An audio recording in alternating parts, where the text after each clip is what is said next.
following is a presentation of the Belly Up Sports Media Network.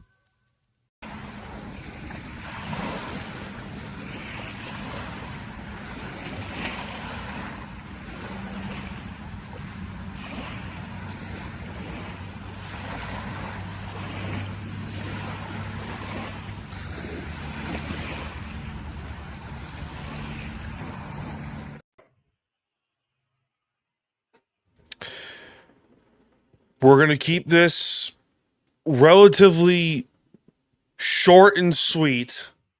What we're going to talk about first. Here at Belly Up, obviously, this is a sports network, obviously. They're Belly Up Sports, Belly Up Media. We know the deal.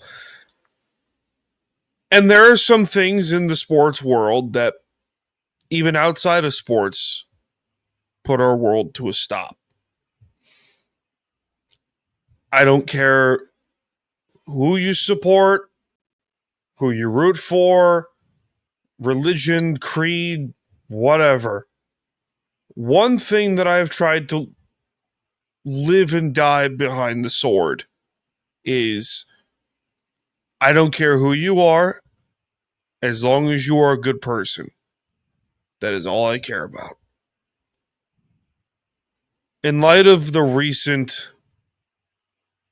news of the death of Charlie Kirk, we're going to talk about it for a couple minutes, and I'm going to end my side with this.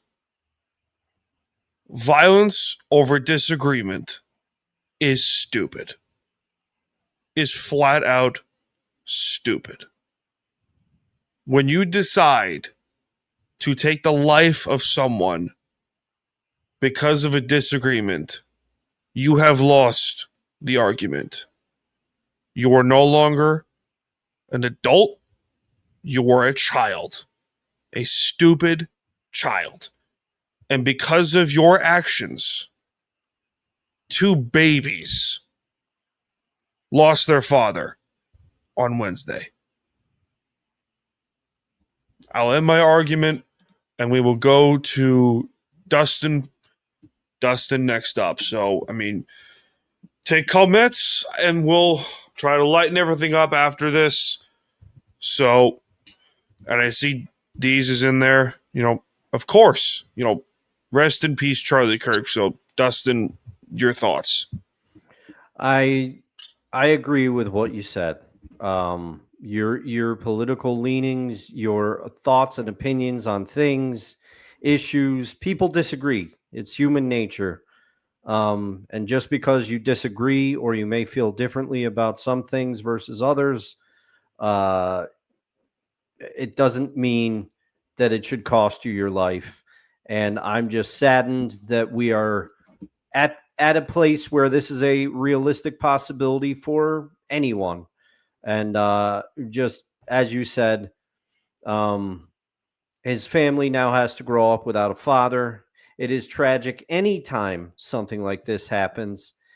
And I hope that this can be a reminder to everybody to just take a step back.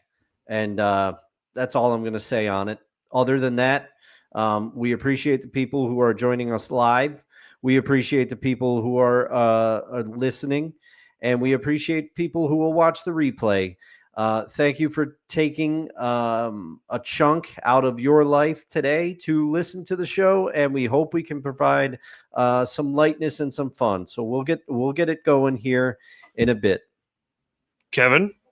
Okay, so I was absolutely saddened by what happened. I was very familiar with Charlie Kirk and his work, and but to say that we can disagree, and I'm not going to espouse my beliefs or anything. None of that's important. But you can disagree, I can disagree, and that's fine. But if you sit there and think, okay, I need to take somebody and remove them from the equation because he's saying things that I don't agree with, then we are definitely on the wrong road. And I want to be as clear as I can be when I say this, that anyone that champions the death of this man, who champions the murder of a 31-year-old who had 2 kids and a wife who were present, by the way, and saw this occur, if you're championing this, you and I have nothing further to talk about, ever. So let me just say that, and I hope we all can come together, because in the end, are we humans? Or if we lost our humanity to the point where we think that assassinating somebody because of their beliefs is the right way, that saddens me. And I hope we can get to a better place. And I think that Charlie Kirk is in fact resting in peace, because he went home. And so somebody needs to step up and take his place, and I think somebody will. And because the discourse needs to continue, we need to have conversations about, what should we do, and let's just be civil to one another. No one's perfect. That's couldn't have said it better myself. Boy, oh boy! What an emotional roller coaster. Jesus. Anyway, now we got that out of the way. Well, I feel better that we got that out of the way.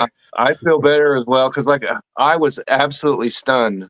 Yeah. When I heard what had happened, because the engineer where I work walked up to me and said, "I just heard it on the news." I'm like, "What?" Charlie Kirk was killed in Utah, of all places, which is where I was born. Mm-hmm. So that did not help my mood at all either. But and of course, I immediately knew who he is, and I just couldn't believe it. I still can't. Yeah, it'll take a little bit, but unfortunately, we do have a show to get to, so we can grieve. We can grieve for a few minutes, but as I did want to run it by you guys first before we did ramble on this. So welcome to Seahawks Sessions. How is everyone doing tonight? Well, as I was telling you guys before we went live, I always look forward to being with you gentlemen. It's one of the fine things that I do, and I look forward to it. I wish that we had something more positive to discuss in this particular show. But where's the ginger ale when you need it, Kevin? That's crack true. one open. Okay. Well, I've got my Dr. Pepper here, and just so I've got my Seahawk glass. Oh, delightful! Oh man, it's awesome. So I am prepared. That is awesome. Is that frosted, Kevin, or is that just full of ice? Okay. Yeah. It's frosted. It came right out of the freezer. Nice. And so I'm ready to on all cylinders to get into today's show. Oh, anyway, the Duchess has decided to friend of the show who's also a Steeler fan. Oh yeah. Oh, the Duchess of New Jersey. She's a big Steelers fan. Hope you guys are ready for Sunday. We'll get to that, Kate. Yes. Don't worry. Yes, we will. We will discuss that, and make sure you stand by for the 3 keys, okay? I've got 3 keys for this game. We got a show to do. Yes, welcome, ladies and gentlemen, from the Department of BS, from the beaches of Long Island, New York. I'm Dan Cruz. This is Seahawks Sessions from the great state of Texas and formerly of the great state of Utah. Kevin Wilson is joining the room as well. And from upstate in the capital region of Albany, New York, Dustin Henry's over there in his corner. Yes. I'm coming to you live from the 518. In his delightful corner. In his delightful corner that it is in there. Don't forget to, you can follow the show wherever you get your podcasts, Apple Podcasts, Spotify, Google. That doesn't exist anymore. 2 weeks in a row. iHeartRadio, Amazon Music, Good Pods, YouTube channel at Time to BS Podcast. Follow the show follow the show's Twitter account at Time to BS. Same with Instagram, TikTok for clips. Just you get the gist. And everyone's Twitter account is located on the bottom of the board right down there. If you're watching on YouTube live streams, and we are going live in a scheduled format. 8 p.m. on Fridays during the NFL season, and whenever, probably till after the draft, to be honest here, will be Seahawks Sessions, Time to BS, and the Duchess was on. Yeah. Also, I saw part of that. I saw part of that episode. Bring it. I was watching live, and you guys were talking about the Santonio Holmes catch, and I commented that I was rooting for the Cardinals in that game because that was a weird.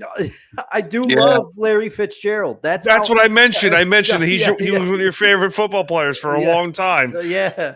There's certain players that, regardless of who they play for, transcends rivalries and all that. Yeah, and he was he was one of them. He was definitely one of them. Don't forget to like, follow, share, and subscribe to the show wherever you get your podcast. And if you're joining in the live stream, engage in the comments and be nice. I know who you are. I don't think we need to get too deeply into that because we don't. Are outstanding individuals. So you guys are all amazing individuals, but please, for the love of mankind, be nice. I do. That is one of my favorite parts of the show when you say that and you do the point. It always gets me. Don't you do that on me, Ricky Bobby.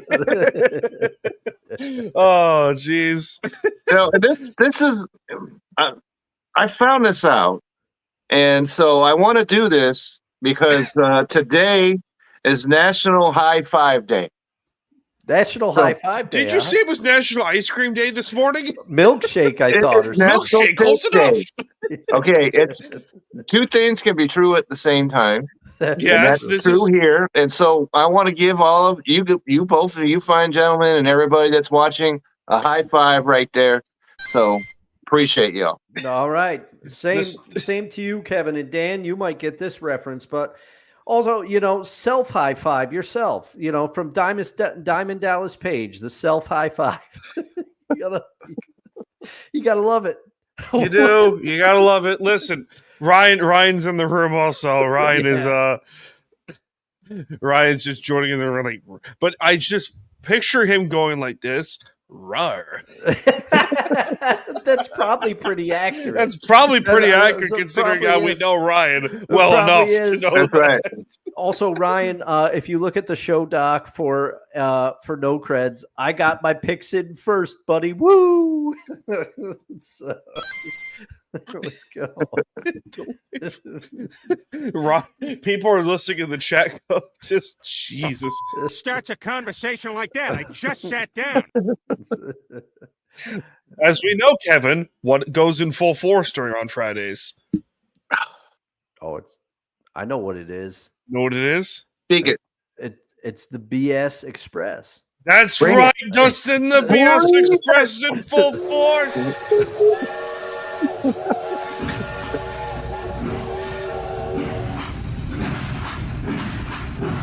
Punch your tickets. The BS train to nowhere is in full force. There are a few things in life that I find more enjoyable than that. So, yeah, just the BS Express is in full force. Oh man, twice in a row. Man. Listen, we got to cheer up Kevin somehow. Oh yeah, I'm cheering. I'm good. I'm cheering. And delightful. The BS Express is in full force, ladies and gentlemen. It really is. Oh, it's delightful. I figured out the soundboard on this thing again. So there was background music and then there's sounds. I figured out sounds now. So there's a whole chart of soundboard here. It's great. You're crushing it. I try my best. Right, Ryan? Yeah. All right. The BS Express. It's a train wreck of monumental proportions. He's not wrong. He's not wrong. Man. That's right. He's really not wrong. He's not wrong at all. Yeah, we do our best to stay on the tracks, but sometimes it just we try. We waver. We try. We go off. We will talk Seahawks football, but will we talk best pizza dough recipe first, or or great movies for the That's summer, right. or any number of things. That's right. It's all And on the table. I want to make sure we don't forget to discuss our favorite shake in this show at some point. Five Guys. Five Guys has a lot of flavors, I will say. But pro tip for anybody watching Yep. and or listening, and for you two fine gentlemen, do not order a peanut butter milkshake from Five Guys No. and then wait 2 hours and then decide to work out. It will not go well for you. That's solid advice right there. Yeah. I know from experience, dude.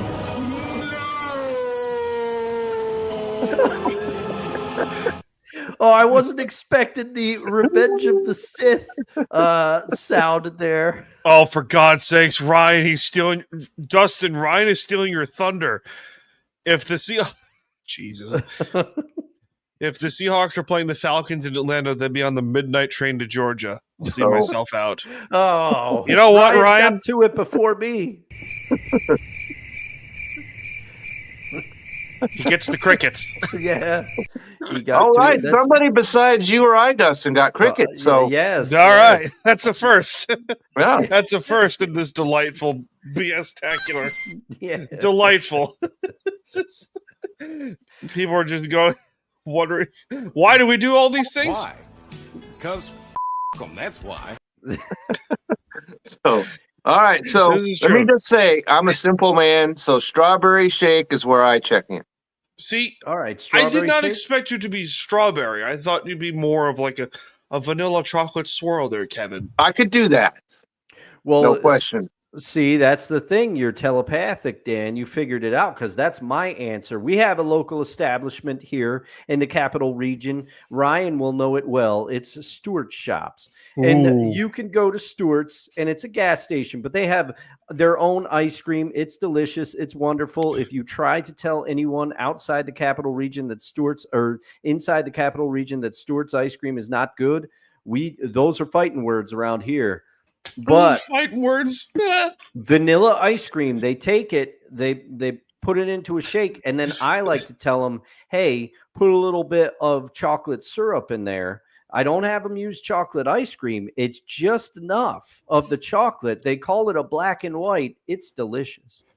Where does Wendy's fall in this equation? Is that just ice cream, or is that or is that just a shake? The Frosty is its own hybrid. I don't know how you feel about this, Kevin. You're an expert on a lot of these. It's a hybrid, and it's not a shake. And it's a Frosty, and there are different flavors. Yes, there are. And I think Reese's goes to the top of that list. And so that's where I sit on that. Or you know what? Now I'm thinking about M&M's. We If I have put M&M's mixed in there, then I'm really on top of the world. We have textures are buzzing in the chat. Ryan enters the room once again and says, the Fribble from Friendlies. Yes, I do. I remember that very well. Oh, yeah. Also, we do need to talk about ginger ale, excuse me. Anyway, and that just farted in my brain. Uh-oh. I lost my train of thought. You said Okay. we need to talk about. We were talking about Ryan had brought the Friendlies Fribbles back to the front of our brains. That's what it is. There Okay, you go. so Ryan, Dustin, and myself, I don't know if Kevin may agree with me on this one, diner milkshakes. Oh, yeah. Oh, yeah. Yeah. All right. The only requirement that I have is I don't want it to be so thick that you can't, Yeah, there's Yep. you can't enjoy it because it's a big clump in your glass. yeah, there are levels to the thickness, you know what I mean? Yes.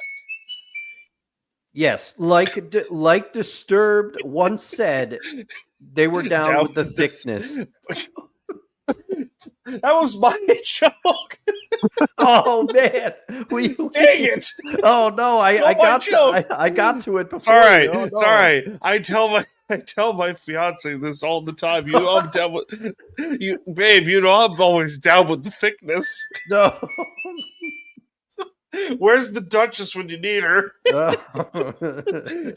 She would appreciate that very much. Down with the thickness. Oh, man. It works so well. I'm shocked you didn't pick milkshake. Oh yeah. Well, see, here's the thing. Okay, if we're getting Okay. into that, and this, we're going to get into Dustin's jukebox later on the show. But okay, Khalees, I could not stand that song. Okay, No. and and also I am a Nas fan. He is my favorite rapper. I'm down with one Nasir Jones, and he and Khalees had a rather nasty divorce settlement. It was true. So I guess I got to go Team Nas on this one, but I will tell you, Khalees made a really good. You know what? I'm going to pick that for a future Dustin's Jukebox. She made an album about food, and one of the songs is really, really good. The opener off of that, I'll pick that in future weeks. I got another one queued up for tonight, but yeah, I wouldn't go with Milkshake right out the rip, just because I was not a fan of that song. It actually drove me a little nuts. Oh, your mother, get up. Come on, get down with the thickness. I love the Department of BS. I really do. It's great. Oh boy. What else isn't does Burger King milkshakes enter the room? I don't know that I've had a Burger King milkshake. Yeah, so I can defend Burger King for a couple of reasons. The fries are good. Yeah, Fries are good. I will defend the fries. And the burgers are not bad either. Okay, they're okay. Yeah. As long as they make them correctly. It's supposed to be made your way and all that, right? Yeah. And I have specific requirements that I want if I do that. So Have you guys ordered a chicken sandwich from Burger King in a while? not in a while, no. No, Okay. I have not. All right, I noticed something earlier when I had Burger King. So I went to, where the heck did I go? I was up in New Hampshire years and years ago. And for it was like an 8.5 hour drive to get where we were going. It was terrible. Ugh. Horrible. And we stopped off at Burger King off like a highway at like 2 a.m. because they happened to be open. And so we enter Burger King, we get the chicken sandwich, and it's the classic chicken, which is like basically a sub. It's awesome. Right, it's that long sandwich, right. I Gotcha. ordered the same thing recently, and I'm like, why did it shrink? The meat shrunk. There's a lot of things that you go to nowadays and they're smaller than you recall. Yeah. But The short answer for you, Dan, is it was in a pool. That's what happened. It was in a pool. It was cold. It was too cold outside. Yep. Oh no. Give me the crickets. I thought you were going to hit me. No, that was good. That was really good. Fans of Seinfeld will know the reference there. That's right. One of the great episodes of all time. Yeah. Whenever I think of Seinfeld, every time I think of the contest, and all I see is Kramer entering the room and just goes, I'm out. Oh yeah. Yeah, the episode that goes to the top of the list for me has to be Mr. Bookman. Oh, that's a great one. The library card or library card. Yeah.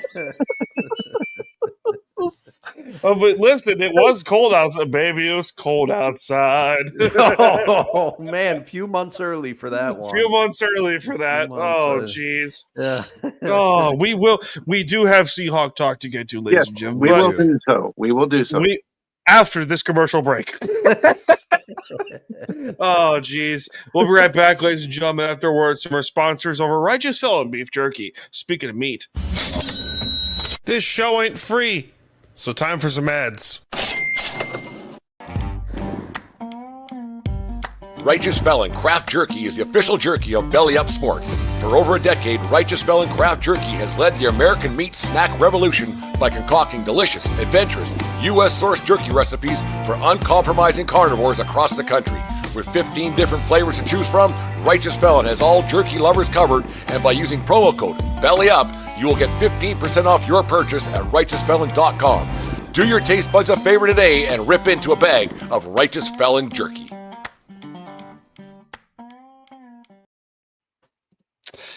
Ryan just popped in a comment that I just loved very much. So Ryan knows what it is. I gotta get that into a sound. But yes, speaking of meat, Righteous Felon Beef Jerky is one of the sponsors here at Belly Up. Use the promo code Belly Up in all caps for 15% off your order. Various flavors of jerky at righteousfelon.com. We do have some Seahawk talk to get to. We do.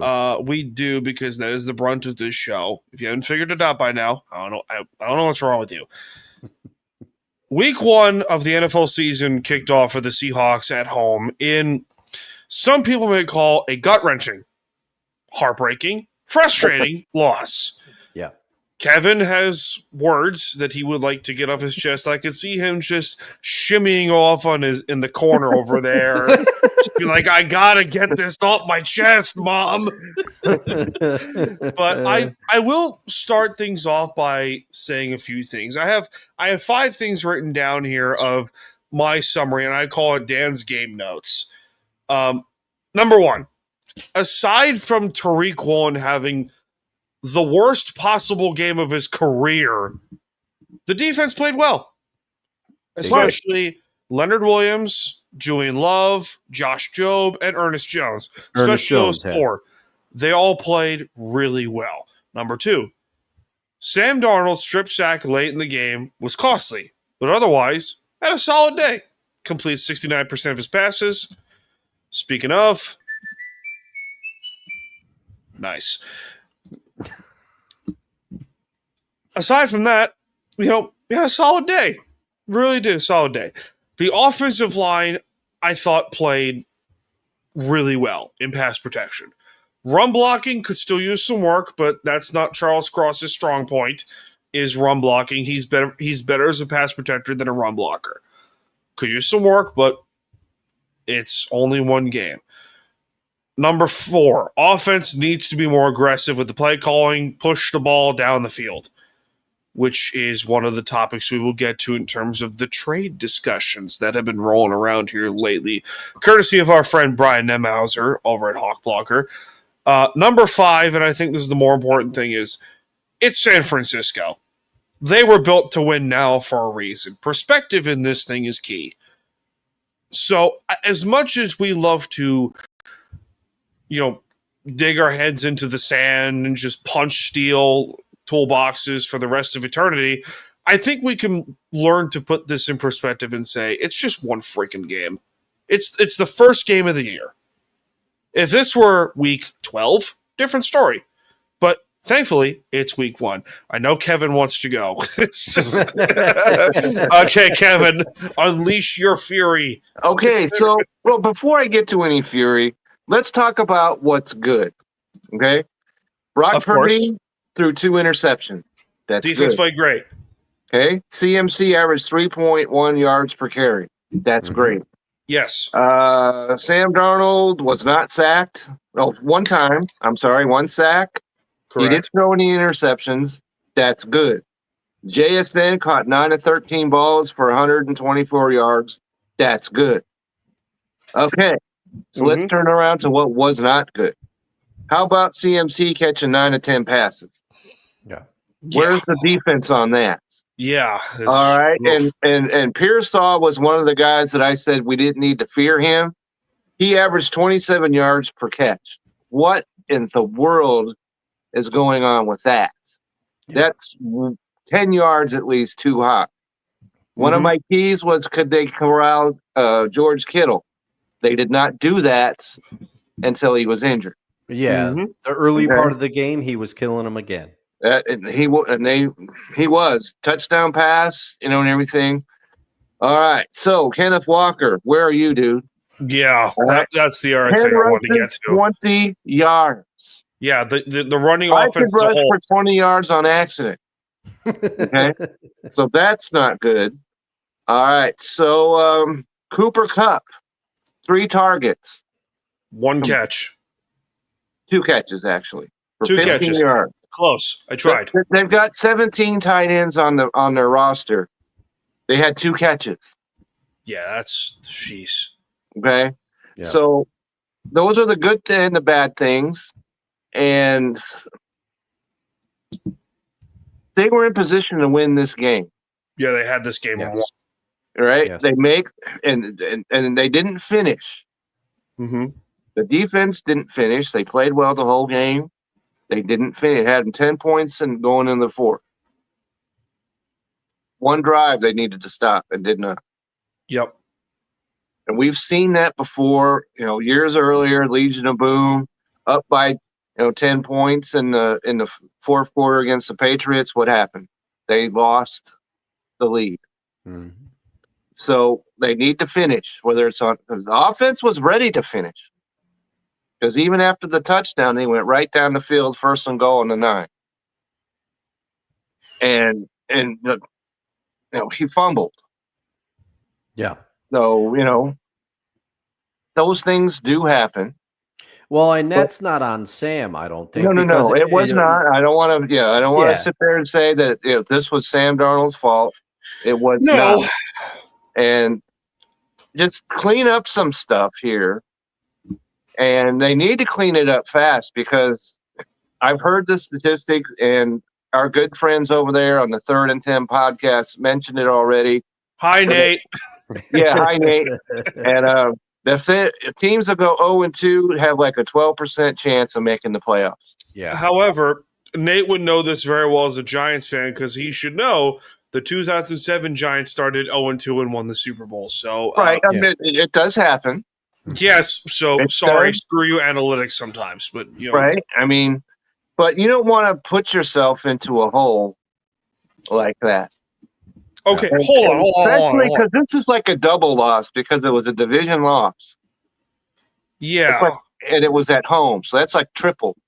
yeah, it's like conference too. Well, and I think what hurts so much is that every other team in the division won.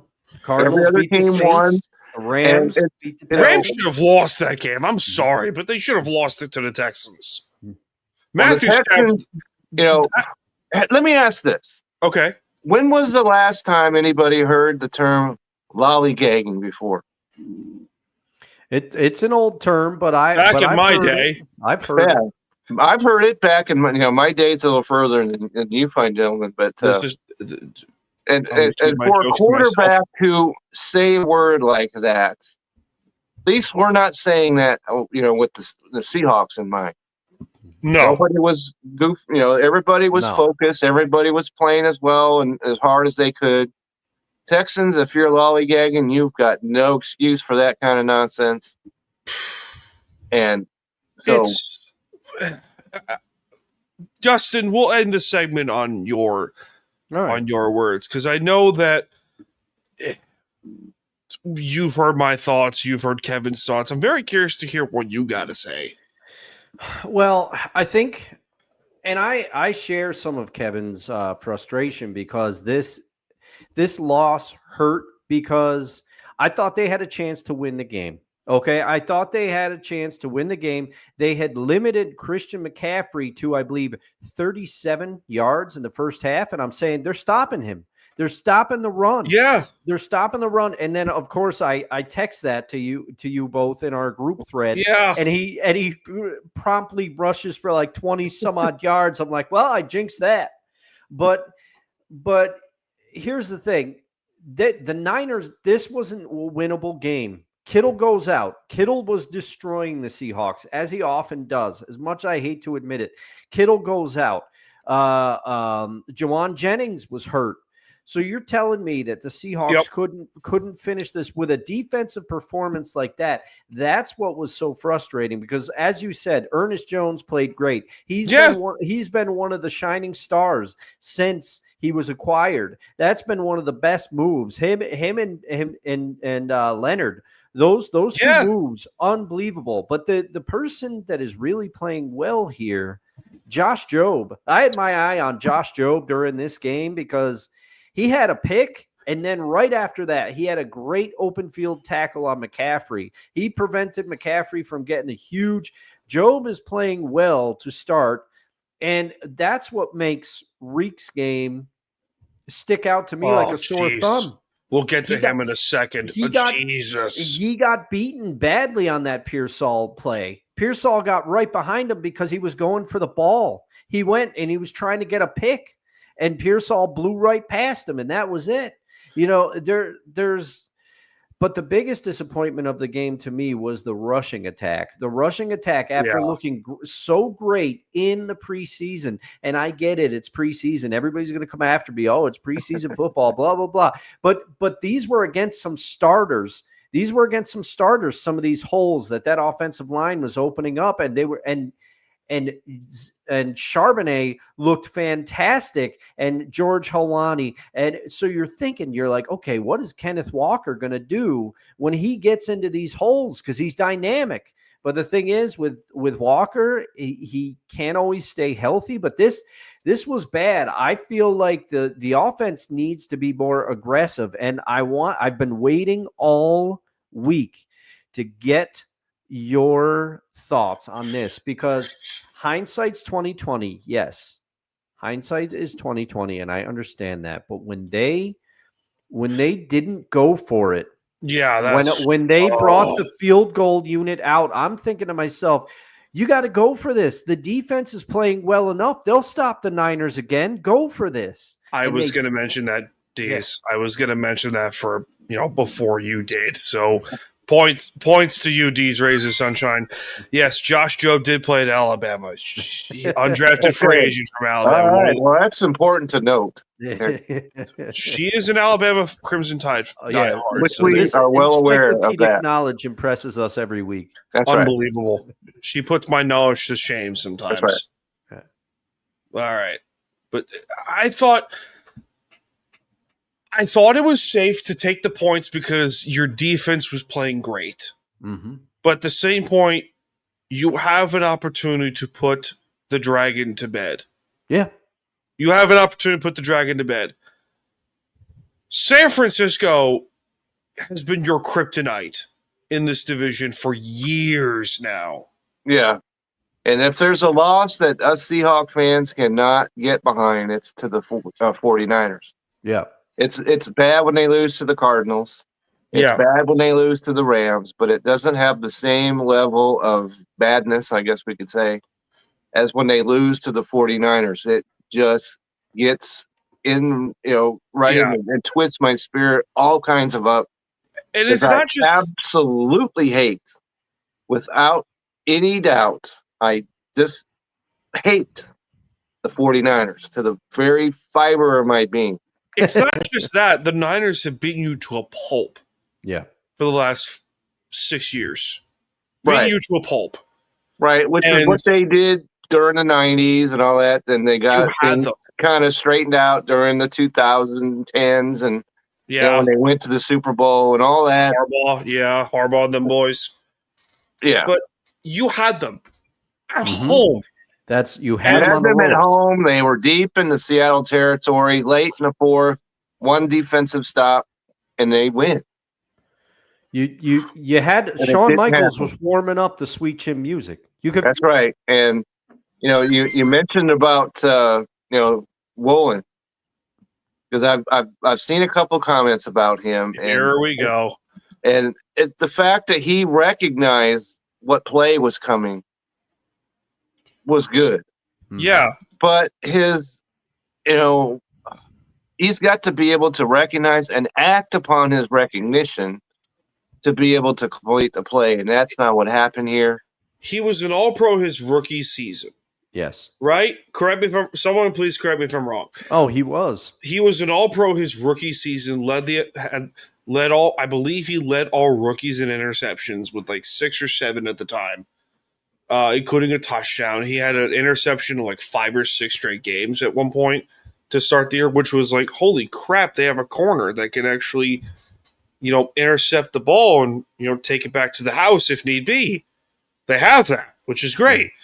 And then since the last year of Pete Carroll in 2023, and then starting last season, we all thought, okay, maybe Tariq is hurt. or something. He did have a shoulder issue in Pete's last year when they played Tennessee. But it seems to me that let's look at the bright side of this whole thing. He's playing the ball, or he's trying to play the ball. Yeah. Which is good. You want that of a corner. And I understand both sides of the argument here. It's like, how the hell are you supposed to play corner in today's NFL when you so much as breathe on a receiver, it's a 15-yard penalty? Okay? Yeah. So I get that part. However, did you guys see that Week 1 allowed a perfect passer rating on Sunday? Perfect passer rating. 158.3 was a perfect passer rating that every time it was thrown on. That's not good because that's terrible. Yeah. Well, and the thing is, the Niners could do that. Guns in there. Right here. Call me up. I could do that. Yeah, we could allow a perfect passer rating, no problem. Yeah. But that's the frustrating thing, I think, Dan, is like you said, we had them. And yes, I do but Tariq Woolen, who in theory is one of your best players at the corner position, okay? He is allowing a perfect passer rating to receivers that are not even the Niners. They're not the Niners A1 receivers. Wasn't like your CD Lamb out there. Yeah.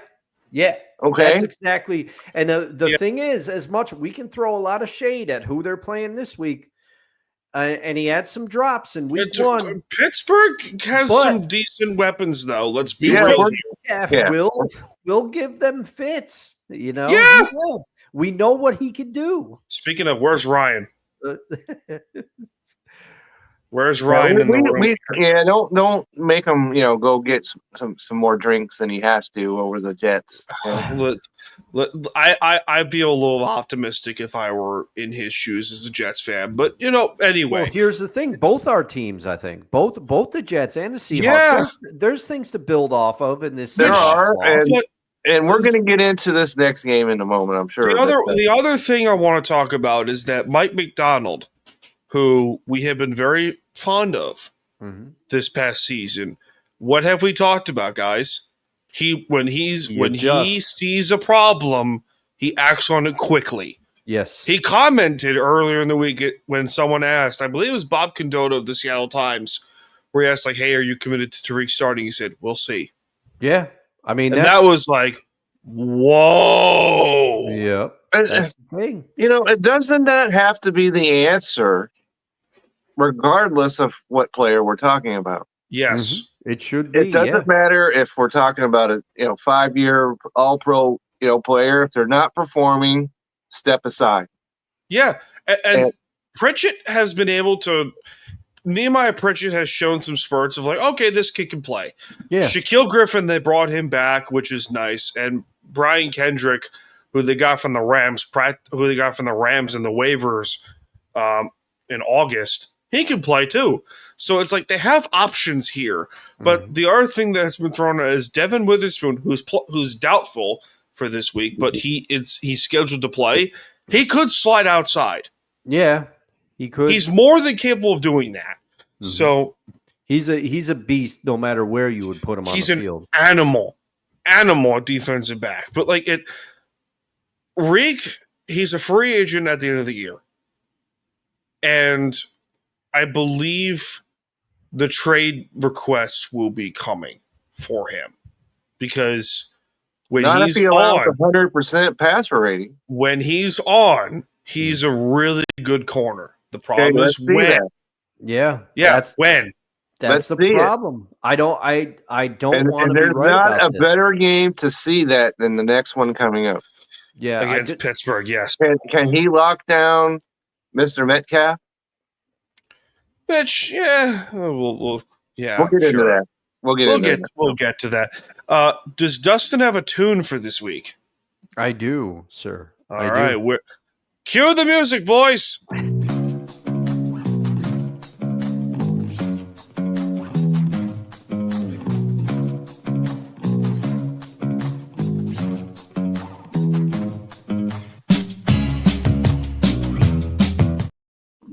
All right, welcome back to Dustin's Jukebox. It's been a few weeks since we brought this into the room here.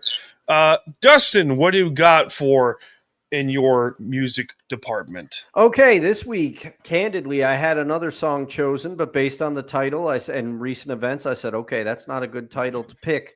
So I went back in and I said, okay, I've got to dig into the recesses. What song? Sometimes how I figure this out is I go to my Apple Music. I see what song I've that's got a lot of plays. And you know what? When I'm feeling a little somber or you know, a little under the weather, I like to put on a song by a band called Tiger Army. Now, I don't listen to their full albums all the time, but I keep going back consistently to this song, Where the Moss Slowly Grows by Tiger Army. And it's about loss, and it's about remembering someone that you have lost. If I interpret the lyrics correct. Now, the lead singer, Nick 13, he could tell me you're totally wrong. He could be like, it's not what the song is is about at all.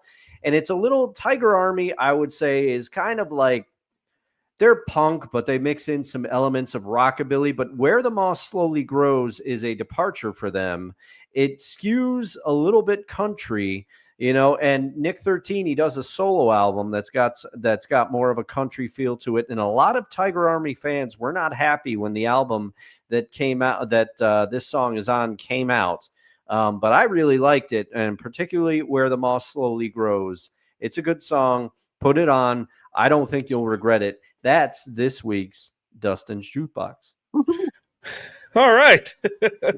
We will get to week 2 of the NFL season in just a moment, but we do need to get to our second advertising break because, you know, as we've learned over the years, That's right. this show isn't free. Cue the advertisements. This show ain't free, so time for some ads. Hey everyone, it's Ryan from No Credentials Required to talk to you about one of our newest partners at Belly Up Sports, SeatGeek. Yeah, live sports is great on television, but the feeling of being at the arena is a priceless experience. That's why our friends at SeatGeek are there to help you find the best tickets at the best prices. Not only can you get tickets to sporting events, but you can also get tickets to concerts, comedy shows, musicals, and more. Search for your desired event now at SeatGeek.com, enter promo code BellyUpSports at checkout, and you save $20 off your first purchase. SeatGeek. Life's an event. We have the tickets. That's right. As the delightful bald-headed voice said, use the promo code BellyUpSports in all caps to get $20 off your first purchase at SeatGeek.com or the SeatGeek app. So, gentlemen, we will get to week 2 after this one more thing. I brought this up to you guys in our delightful group chat earlier in the week, and Brian Nemhauser of Hawk Blogger threw out some names in the trade block. A couple of them were from New Orleans. So, I personally do not like dealing with the Saints because Mickey Loomis is a hack. Listen, I don't understand how that man still has a job. Nobody does. Nobody does. He has to have pictures of the Bensons in compromising positions. It's the only explanation. No. Or, here's another idea that's going to be very controversial. You could shut the fuck up. I don't need to. I'm going to have nightmares now. I'm sorry. It's all right. No, no nightmares. We're going to have... It's I want to have a be good night, please. Yeah, rainbows and unicorns. Okay, rainbows, unicorns, and Oreo cookies. Delightful. Okay. I just want to say that I took those pictures of the Loomis and I or the Bensons, and I because I want to keep Mickey Loomis as the GM for as long as possible.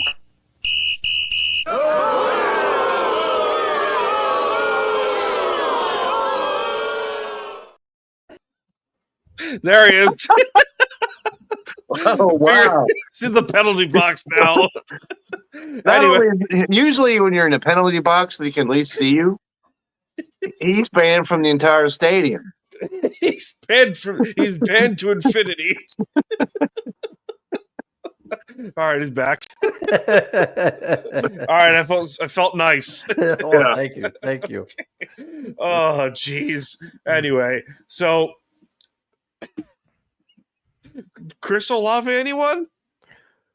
In a heartbeat, I would. I will take him. How much is he going to cost? Is the question here. That's the problem, because he is outside of Alvin Kamara. Like, he's your offense right now.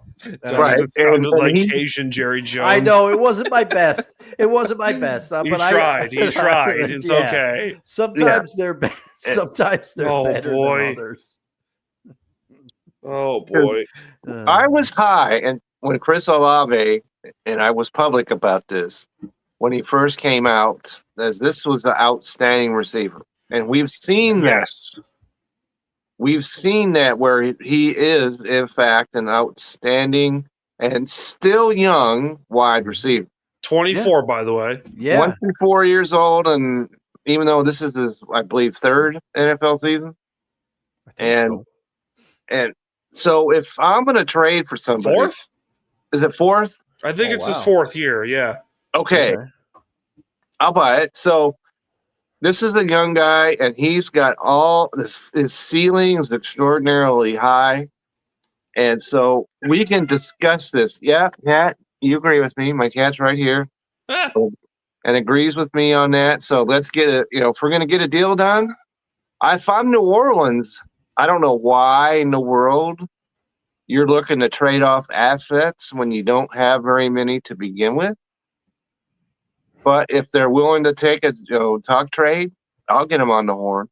The other one that has been talked about here is he's been traded multiple times throughout his career. And there's got to be a reason for that. Brandon Cooks. Now, he was a former Ram. He was with the Patriots for a year. Yes. Was drafted by the Saints also. Mm-hmm. And he was a man when he was on with the Saints. He was a speed demon. Good. Now, that's a guy who I'd target because as much as, he kind of is a one-trick pony and he's great as a deep threat, he's a really good all-around receiver. Like, really good. The other thing is that long-term speaking, we're talking next contract because Chris Olave is going to get paid. Yeah, he's going to get money. And the Hawks, as you've mentioned before many times on this show, the Seahawks typically don't do that. Not with wide receivers. No, they don't. It's very rare that they will give a receiver a second contract, and it has worked out. I mean, Tyler Lockett's probably the lone exception of recently. Yeah, that that's worked because out. Tyler Lockett showed out. Mm-hmm. It's true. If you're going to do something like this, you need to get him to sign papers before he goes out and catches 100 passes. So, if that's what he's going to do. I have a question for you guys, and we mentioned trade targets before in this whole thing. Yeah, Chase Young's also been thrown out there. Also, speaking of the Saints, Christian Wilkins is still out there in the free agency market. How that is, no idea. But regardless, I think Olave would cost you less in the short term. They might cost the same amount in terms of draft picks or players because you might be able to throw them Tariq Woolen and be like, hey, Tariq Woolen in a fourth, who says no? And I think the Saints would take it because I don't know if you've looked at the Saints cap situation lately. It is not good.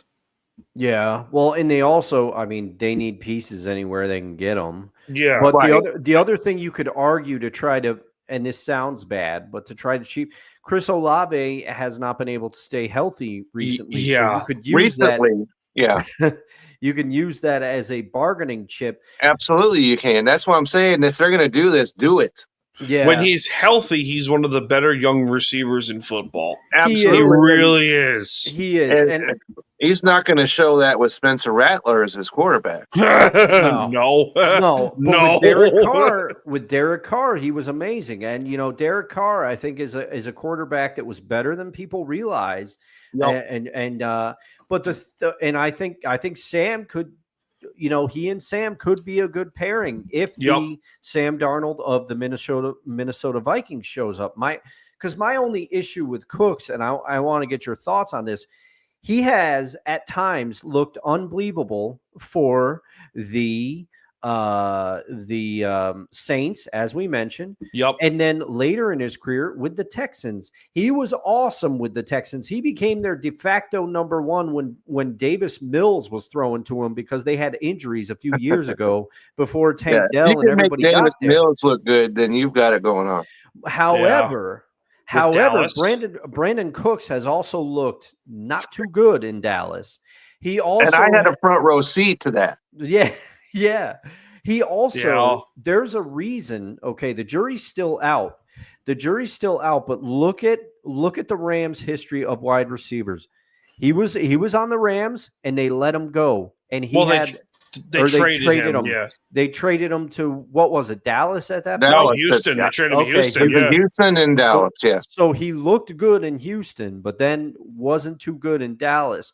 But then the Rams also, Robert Woods is another departed Rams receiver who has not done well in other venues. So you start to wonder, and I hate to say this, but we'll see how they are on Cooper Kupp. But the Rams have historically gotten rid of receivers at the right time. So that's what makes me a little scared about Brandon Cooks, because with the exception of his amazing season in Houston, which almost didn't happen because he became the number one when injuries happened. But his Dallas tenure scares me. And also, he's done a little bit of a disappearing act at times. He has, and his age is what concerns me. I believe he's in his 30s right now, but Olave, I mean, the Seahawks have been they're not hesitant to give out big contracts, but in terms of, you have a 1-2 punch with Chris Olave and former Ohio State teammate Jackson Smith and Jigba. Oh, forget about it. If I'm JSN, I'm calling Schneider. I'm be like, hey, get me Chris, because you're not getting Garrett Wilson. He's signed. He signed the extension. Yep. He's not going anywhere. I mean, out of all of those Ohio State guys that have come out of college the last 4 years, I got a front row seat as a Penn State fan. Olave scared the daylights out of me because he was big, strong, and fast. Right. And you can't beat that as a combination of a wide receiver. No, I mean, the only one that came close was Marvin Harrison Jr., who was just flat out unfair because he was 6'5". Right. Yeah. And that's unfair. To speak to his injury, because last year was the season to be concerned about that, but before that he's been on the field. Yeah. So it wasn't like it's been injury and then injury again and injury again. So, like I said, if you're going to do a deal, let's do it while he's got Spencer Rattler throwing him the ball or trying to. And it's not looking good, and he's got that injury history hanging over him a little bit, so you can lower the price just a bit. And I don't know if I'm be big on trading players. Well, they've done multiple trades. They've done multiple trades in season before. Right. Just last season, they traded for Roy Robertson Harris, who's a good player from Jacksonville. Not bad, not great. He was good. And then they made the trade for Ernest Jones. I think it was a week later they got him. And that was a grand slam. So no question they've done the multiple trade thing before, and it's worked. So, I mean, and if Reek Woolen's going to have any kind of, where anybody wants him, he's got to show up. Yep. Otherwise, no one's going to want him in a package for, a broken down Ford on the side of the road. Okay. So Found on road dead. Found on road dead. That's right. That's what Ford stands for, unless it's a Mustang. Let's be clear about this. My dad had another acronym. His was fix or repair daily. Daily. Yeah, that was the other one. Yeah. My favorite one, we have a thing on Long Island. There's a bunch of Jeeps that just drive here like crazy.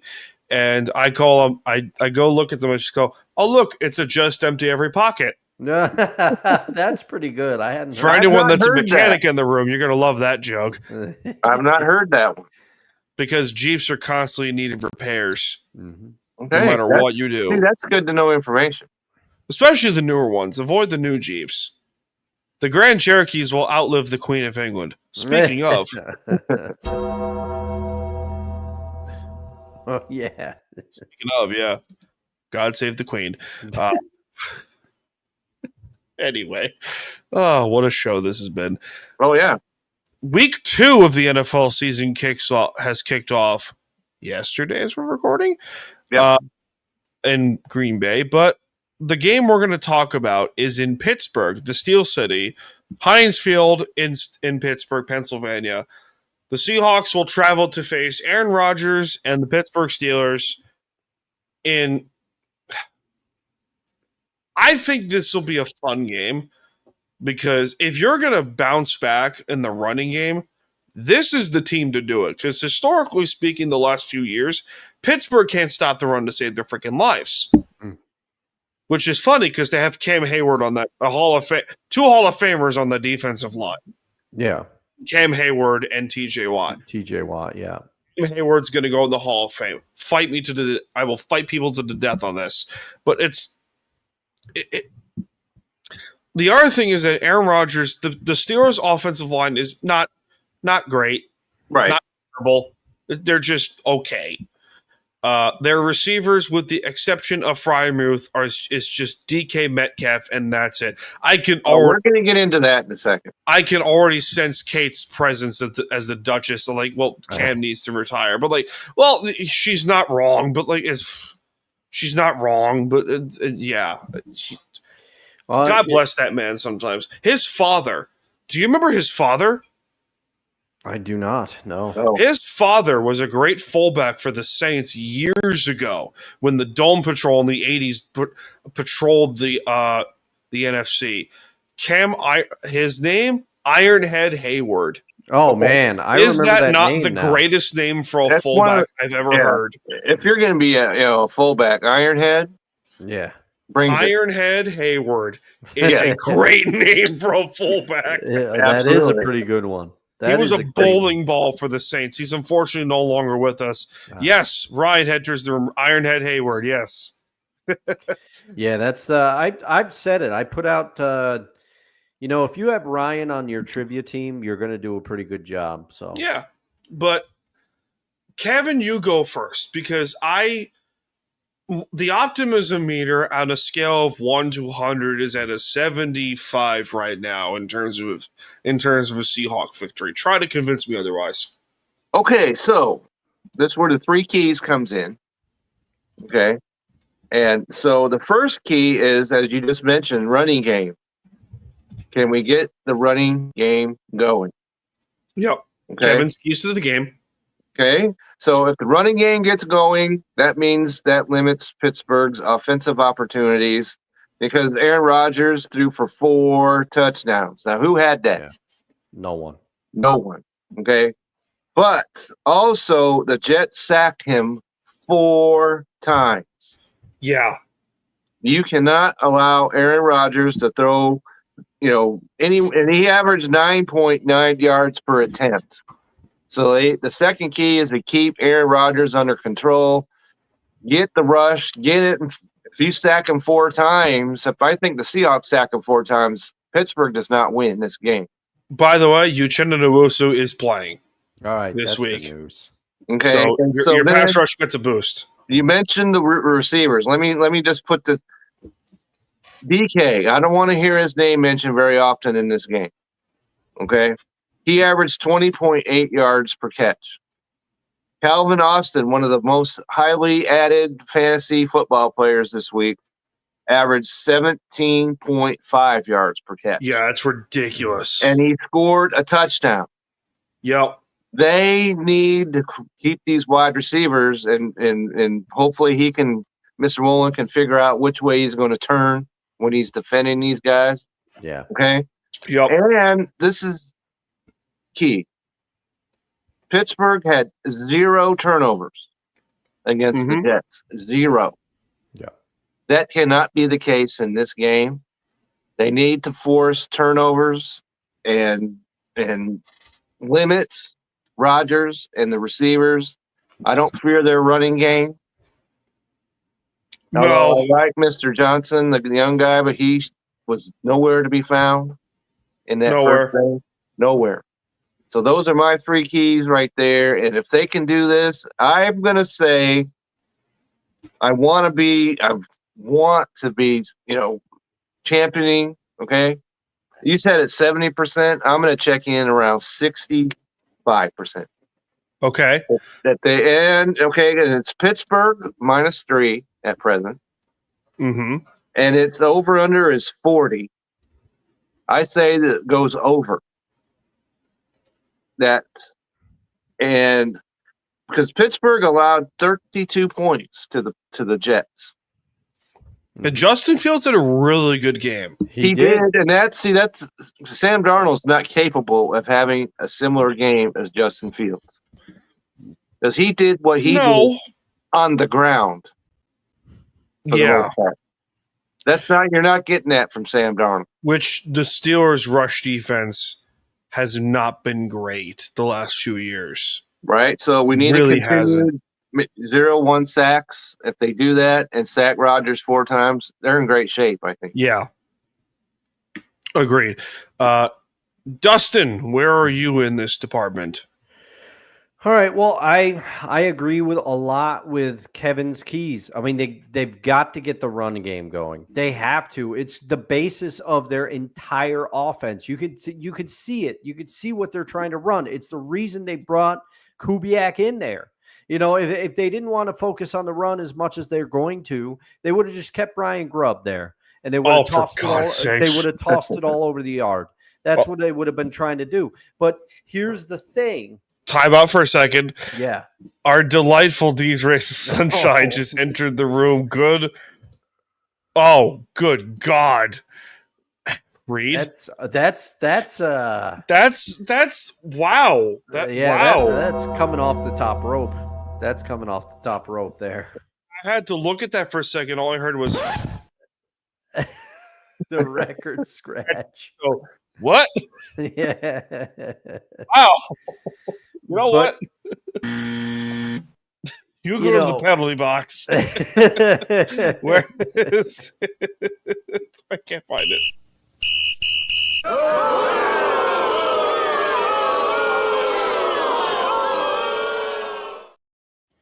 Man, there was one more for her. Booze coming out right there. So. Yeah. One more for her. What you have done has made God very unhappy. That was more deserved. I'm surprised that we got to this late in the show, and that's the first time seeing that one. Yeah, I know, right?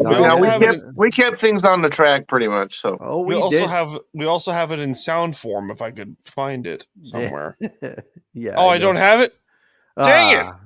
Anyway, the BS Express is in full force. It is. And halt. All right, Dustin, continue. Now, so the big thing is they have to. Aaron Rodgers looked like he was rejuvenated a little bit last week. Ryan said it best. Ryan said the Jets made Aaron Rodgers look like he had entered the rejuvenation machine. I think the Seahawks have to. The Seahawks have to get after him, because here's the thing. You force him out of the pocket. This is not Green Bay Aaron Rodgers. He can't move anymore. No. He cannot move anymore. No. Force him out of the pocket. Do not let him stay in there. He can throw on the move, but he can't, not like he used to in Green Bay. He's not going to get an extra 6 yards for a first down. That's what happens when you're 52 years old. Yeah. but they have to get after Aaron Rodgers, because the fact that he's not going to be tossing up TDs to Skoranek. Okay, that's not going to happen for the second week in a row. I truly believe that. But the Seahawks have to get the run going. They have to generate a pass rush. They have to, because as you pointed out, this Steelers offensive line, not great. Now, we thought the 49ers offensive line was not that great heading into the Niners game. We were surprised a little bit. Trent Williams, though, however, did not have a great game against DeMarcus Lawrence and others. No, I mean, he's getting up there. I mean, he's another one. But the thing is, I am worried because correct me if I'm wrong, gentlemen. I think that we've somewhat excised the demons of traveling and playing bad on the road. It hasn't been. Yes, it's gotten better. It's been better. In recent years, it used to be absolute Death Valley days. Yes. Especially if the game started at 1:00. Yep. They were 7-1 last season on the road, which is actually tied for best in the NFL. All right. Last season with I don't want to bring up old 7-1 on the road, but you can't win at home. Funny enough, they are tied with the team that they lost to on the road last season, Detroit. No. Well, at least, they don't have to play Detroit for the fourth year in a row. Oh, man. Thank God. Detroit, that mystifies me to no end. Yeah. If they can't come up with something better than that. Let's like a few years ago when they had to go play Carolina 3 consecutive years on the road. However, those Panther games were fun. Yeah, they won those games. Mm-hmm. The 2015 game at home was like, okay, the Panthers are now arrived, which is good. When Cam Newton threw that dart to Greg Olsen, that was, I think, at that point where I was beginning to question the defense. Be like, hey, who was covering him? I think even Sherman Cam were like, who's covering who? That was the year they couldn't defend tight ends for the life of them, which is kind of funny because they traded for a Hall of Fame tight end, Jimmy Graham. But anyway, jokes completely aside. Dustin, who do you think wins? I have a gut feeling about this game, and it's not a good one. I just feel like I don't know. All right. I'm going back and forth in my brain. This makes for great podcasting. But I have a bad feeling that the Steelers are going to get off to a deceptive hot start, and then they're going to fade later in the season. I think the Steelers take this one at home. I think it's a fight, but I think the Steelers take this one at home. I just have a feeling. I am worried that for the second straight week, Cooper Kupp will not be involved. As a result, there will be no de facto number 2. They will key in on JSN. I just have this bad feeling DK is going to be motivated for this game. You know he is. They're going to have to try to get in his head and make him commit some penalties. But I just have a feeling I think the Steelers scrape this one out on another Chris Boswell field goal kick. The Steelers, it's going to be like the Steelers team last year where they just were flukily winning some games based off the fact that their defense was good and their kicker was making field goals. It wasn't because of Russ or Justin Fields that they were winning. It was the offense was doing enough to keep them afloat, but the defense and the kicking game saved the Steelers. I think this game has a similar feel. Kevin? Dustin, I don't want to agree with you. I don't. To the airy core of my being, but I'm thinking that I said we're going to go over. I don't think it's going to be much over the 40 points. Yeah. And if it does go over, then the Seahawks are in trouble, I think. But they're going to keep it somewhere around 24. I'm going to say 24-21 Steelers. Take this game. Wow, I'm the lone wolf in this department, am I? Yeah. I'm the lone wolf in this department. You're right. And hey, if you're correct, more power to me. More power to you. Yeah. And after having my spirit just completely shredded, heart stolen from my body and smashed right in front of my face, Seahawks got to earn my my oomph, Yeah. to say, so to say. I'm contemplating trying to give reasons to why Pittsburgh's going to win. TJ Watt is an animal. He is. And the other thing that is very curious about why I don't think Pittsburgh's going to win, they're down 2 of their young defensive players. Joey Porter Jr. is out. Derek Harmon, who was their first-round pick this year, he's also out. Cam Hayward, he's dealing with injuries. Jalen Ramsey, not himself. He could still play, but he's not himself the way he was. Offensively, we have no idea how the rest of this team's going to go because, as Ryan mentioned earlier in the chat, he had 4 touchdowns against a subpar Jet secondary. Rodgers threw to anyone who wasn't covered by Sauce Gardner. Yeah. That's right. The pass rush for the Seahawks has got to throw Rodgers off balance. It's got to. Other than that, the secondary is not much better than the Jets as of right now. If Woolen is playing in this game, he has got to play better. Yeah. Devin Witherspoon, we're not mentioning the elephant in the room here. Devin Witherspoon's doubtful with a knee injury.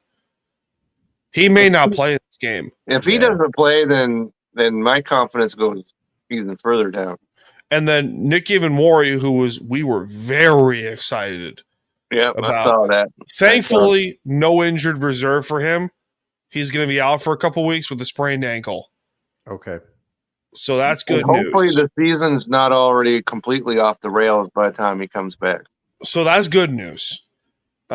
Is that a couple of your guys, even if they miss this game, they're going to come back in the next couple weeks, hopefully against the Saints at home, and if not, the Cardinals in Arizona in week 4, if I believe that's how the schedule works. Anyway, I'll check in a bit.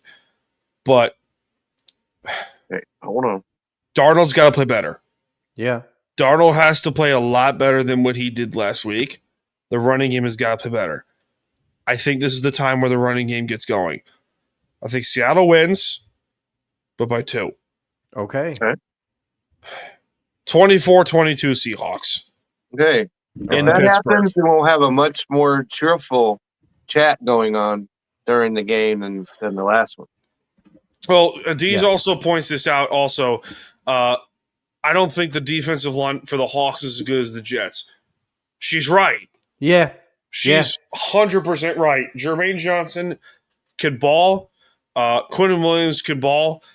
Michael Clemens is really good. Will McDonald, where the heck did he come from? I have no idea, but he's there. I'm optimistic. Yes, I am. I'm optimistic. But at the same point, I am a rational human being. Yeah. Pittsburgh scares me sometimes. They do. And they're going to Pittsburgh. Thankfully, it's September and not December. Yeah, yeah. That's the good news. Yes, so, yay. Is. The weather gods are in our favor. Or if you're into Nordic stuff, Thor. But anyway. Okay, so you mentioned about their schedule. Next week, they have New Orleans at home. Yep, that's a winnable game. It better be. And then you've got at Arizona. Yep. Then they've got the Buccaneers at home. Then they go clear across the country once again at Jacksonville. Then on Monday night, they've got the Houston Texans. Mm-hmm. And then their bye week. So that's what they've got coming up. And most of them are winnable games. And so, if we don't want this season to go completely off the rails, they better show up. Well, thankfully, Kevin, correct me if I'm wrong, the hardest chunk of the schedule is this part of the season where we are right now, the first 8 games. And then it starts to soften up, right? Well, after their bye week, they're going to go across country again at Washington. That's a tough one. Yeah, it's a Yeah, tough that's one. Then they've got Arizona at home. That's where they're going to, I guess, do the rivalry jerseys or whatever it is. And then they're at Los Angeles, at Tennessee, then Minnesota at home, at Atlanta. So, and then their final games, they've got the Rams at home. Or is that the rivalry game? I think the Rams is the rivalry game, week 13. Okay. And then at Carolina and then at San Francisco. So they finished the season with 2 on the road. Yeah. And so, they need to start showing out. If they want to win 10 games, they need to start showing out and do it. Very winnable division, this is. This is a very winnable division. Especially now when, Brock is out. Yeah, that's the other thing. Brock Purdy's out for 5 weeks. And Kittle's out for a bit, too. And so the 49ers are a wounded animal. Yeah. Too bad that couldn't have happened going into last week. You're welcome, San Francisco. Anyway. Yeah, right. And so, come on, Seahawks. Let's do this. You know what it is in San Francisco now? It's the return of the Mac. Oh. Come on, who knows that album? I do. I do. I'm assuming you saw the next guest for Time to BS, did you? Smart ass. I mentioned earlier, actually in the description of this show, there's a special announcement that I forgot to mention at the beginning of the show, that there was a special announcement, and now there is. Okay. So, who's ready for the special announcement? Bring it. Oh, Mac Jones. Nice. Yeah. Mark Morrison. Yes, Return of the Mac. One of the greatest one-hit wonders in the history of music. So, announcement time. Nothing bad. It's good. So, you can never get enough of us. So, I thought of an idea that I pitched to you guys, and you were like, yeah, let's bring it. So, starting Sunday or Monday, it will be recorded only, not live. Yours truly, also joined by one of these two fine gentlemen here, we give you Seahawks Sessions post-game show. It'll be short and sweet. We'll just give our thoughts on the game a day or hours or a day later. It'll be posted, and we'll give our thoughts on the Seahawks game.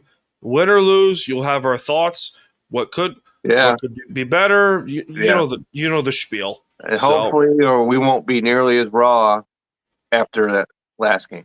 Yeah, pretty much. So Seahawks Sessions post game show. First edition of the post game show will be after the Steelers game. So, any final thoughts before we close up shop for the night, lads? Let's get it done.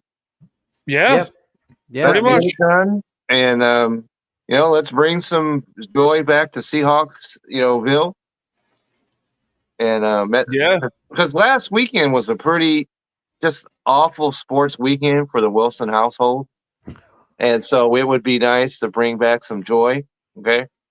And being the Steelers, and I know that when Russell Wilson went to the Steelers, my wife went out and got me a Steelers jersey that had Russell Wilson, and somebody said, "What, did you lose a bet or something that you're wearing that jersey?" So I was not a Steelers fan, never have been. So if we can restore order and beat them, then life is great. So and the Dodgers and the Giants are playing each other. Oh, it's a big rivalry. Yeah. Yep. And so if they can get that done, plus my Rangers are in New York playing the Mets. So we can recover. And, Smiles and Mariners fan. Hey, the Mariners are rolling. They are. Mariners are rolling again with the Astros for first place in the AL West. How about that? Yay! First time using that sound. Yes, that's a great one. Yeah, that's bringing it. So there's a chance that the sports weekend can recover, and I hope that's what happens. Delightful. Also, we forgot to talk about the elephant in the room in this department. Hockey's coming back soon. You know what that means? Oh, excitement. The Is Islanders there a goal better sound in sports than the goal in horn. all the sports I'm talking about? Oh, Then when the home team scores a goal in the NHL and that horn goes off. Yes. Oh, which one? When there's the better sound. It's also in hockey when the puck hits the crossbar. Oh yeah, that ding is great. It's like, oh, that ding. Well, that it depends. ding did work. If it's if it's the opposing team and it hits and you get the ding, then that's a great sound. If it's your team and you get that ding, then it's not so great. Ryan, you are not an elephant, for God's sakes. Be nice to yourself. You sound like me now, Ryan. You're cutting yourself down. That's right. You've been shredding it up. Don't think I haven't seen you. You've been hitting the gym at like 4 a.m. He's been shredding it up like good old Dusty Rhodes back in the 80s. Let me tell you right now, Ryan. I'll be all huckleberry pie. You know what I'm saying there, Ryan? You've been getting in the gym. You've been pumping the iron. That's not something that the American dream was all about. But, the bionic elbow, people don't know, but I was using a resistance band to strengthen it up back in the day. Dan, I know you getting in the gym too. I've seen it, baby. I've seen it on the social media. I've been lifting it more. You know what I'm saying? I've been lifting the bars like you get to be into good old Ric Flair. Woo! I'm telling you right now, I'm going to come down on Ric Flair. Oh. Okay, so a couple final thoughts. Okay? All right. Just so we know, tomorrow, National Peanut Day. So National Peanut. Okay. All right. And then Sunday's National Hoagie Day.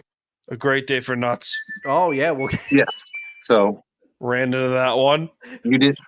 National Hoagie Day. Ran face first into that one. Yeah, face first, and what do you call that? A face plant. Yeah. Yeah. No kidding, right?